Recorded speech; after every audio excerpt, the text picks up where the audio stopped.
ಎಲ್ಲರಿಗೂ ಶರಣಾರ್ಥಿ. ನಾನು ಹುಬ್ಬಳ್ಳಿ ಕೇಶವಾಪುರದಿಂದ ಕದಳಿ ಬಣದ ಬಸವ ಸಮಿತಿಯಿಂದ ಬಂದಿದ್ದೇನೆ.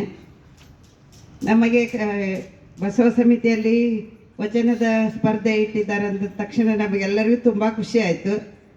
ಖುಷಿನೂ ಅಷ್ಟೇ ಆಯಿತು ಮತ್ತು ಅಂಜಿಕೆ ಆಯಿತು. ಏನು ಬರಿಬೇಕು, ಬರೀದ ಅಭ್ಯಾಸನೇ ಇಲ್ಲ. ಹಾಡಾದ್ರೆ ಒಂದು 100 ಹಾಡ್ತೀವಿ, ವಚನ ಬರೆಯೋದಂದ್ರೆ ಕಷ್ಟ. ಏನು ಮಾಡೋಣ್ರಿ ಅಂದು ಏನು ಬಂದಷ್ಟು ಬರೋಣ ಬರ್ರಿ ಎಲ್ಲರೂ ಹಂಗೆ ನಮ್ಮ ಕದಳಿ ಬರೋದು ಇದು ಹೋಗ್ತೈತಿ, ಬೇಡ ಎಷ್ಟು ಬಂದಷ್ಟು ಬರೀರಿ ಅಂತ ಹೇಳಿ ಬಂದ್ವಿ. ಇಲ್ಲಿ ಬಂದು ಬರೆಯಾಕತ್ಮೇಲೆ ಮೇಡಮ್ ಹೇಳ್ದಂಗೆ ಒಬ್ರಿಗೊಬ್ರು ನೋಡಕ್ಕೆ ಪುರ್ಸೋತಿಲ್ಲ.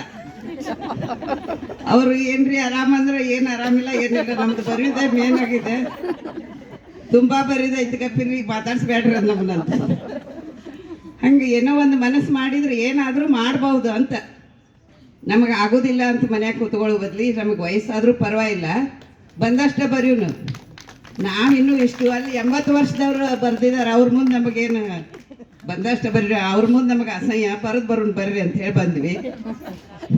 ಇನ್ನೂ ನಮ್ಗೆ ಖುಷಿ ಅಂದರೆ ನಮ್ಮ ಲಿಂಗಾಯತ ಸಮಾಜಕ್ಕೆ ಒಂದು ಸ್ಫೂರ್ತಿ ಇದು. ಎಲ್ಲರೂ ಆ ಸಮಾಜಕ್ಕೆ ಹೋಗ್ತೀವಿ, ಈ ಸಮಾಜಕ್ಕೆ ಹೋಗ್ತೀವಿ ಅಂತ ಮುಂದೆ ಹೇಳ್ತಿರ್ತಾರೆ. ನಮಗೂ ನಮ್ಮ ಲಿಂಗಾಯತ ಸಮಾಜಕ್ಕೆ ಹೊಟ್ಟೇವಿ ನಾವು ಇವತ್ತು ಅಂತ ಹೇಳಿ ಎಲ್ಲರ ಮುಂದೆ ಹೇಳೋದು ಅದೊಂದು ನಮಗೆ ದೊಡ್ಡ ಹಿರಿಮೆ ಆದಂಗೆ ಆಗಿಬಿಟ್ಟಿತ್ತು. ಎಲ್ಲರೂ ಅಲ್ಲಿ ಬರ್ರಿ, ಇಲ್ಲ ನಾವು ಇವತ್ತು ನಮ್ಮ ಸಮಾಜದ ಲಿಂಗಾಯತದ ಬಸವಣ್ಣನ ಸ್ಪರ್ಧೆ ಆಯ್ತು, ಬರ್ಯಾಕೆ ಹೊಟ್ಟೇವಿ, ನಾವು ಬರೋದಿಲ್ಲ ಅಂತ.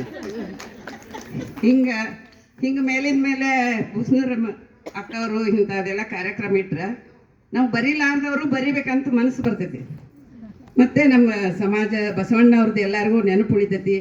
ನಮಗೂ ವಚನಗಳು ಅಷ್ಟು ಇಷ್ಟು ನಾವು ಪ್ರತಿ ವಾರ ಕದಳಿ ಬಣದೊಳಗೆ ಎಲ್ಲರೂ ನಾವು 3 ಜನ ಬಂದರೂ ಮಾಡ್ತೀವಿ, 10 ಜನ ಬಂದರೂ ಮಾಡ್ತೀವಿ. ನಾವು ಸಮೂಹ ಗಾನವನ್ನು ಮಾಡ್ತೇವೆ, ಎಲ್ಲರೂ ಸೇರಿ ವಚನ ಹಾಡ್ತೇವೆ. ಹಿಂಗೆ ಒಬ್ಬೊಬ್ಬರೇ ಹಾಡಿಲ್ಲ.